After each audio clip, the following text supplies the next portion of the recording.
കണ്ണൂർ ജില്ലാ secretary K Ragesh മാധ്യമങ്ങളെ കാണാം.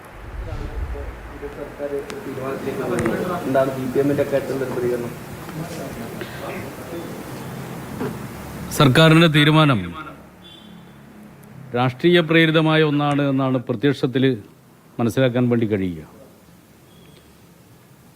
ഹൈക്കോടതിയിൽ നേരത്തെ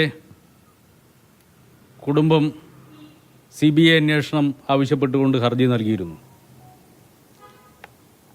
അത് ഹൈക്കോടതി തള്ളിയതാണ്. അതിനുശേഷം സുപ്രീം കോടതിയിൽ അപ്പീലും നൽകി. ആ അപ്പീലും ഇന്ത്യയുടെ പരമോന്നത നീതിപീഠം സുപ്രീം കോടതി തള്ളിയതാണ്.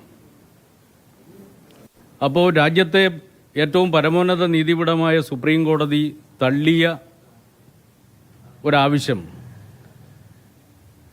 VD സതീശൻ ഉത്തരവിലൂടെ ആവശ്യപ്പെടുമ്പോൾ സുപ്രീം കോടതിയേക്കാൾ വലിയ ആളാണോ കേരളത്തിൻ്റെ മുഖ്യമന്ത്രി VD സതീശൻ എന്നുള്ള ചോദ്യം സ്വാഭാവികമായിട്ട് ഉയരും. മുഖ്യമന്ത്രിക്കെതിരായ ഒരു വിമർശനമാണ് കെ രാഗേഷിൽ നിന്നുണ്ടായത്. നവീൻ ബാബു വിഷയവുമായി ബന്ധപ്പെട്ട് കൂടിയാണ് പ്രതികരിക്കുന്നത്. ഇപ്പോൾ നേരത്തെ സർക്കാർ CBI അന്വേഷണത്തിന് ശുപാർശ നൽകുമെന്ന വിവരം കൂടി പുറത്തു വന്നിരുന്നല്ലോ.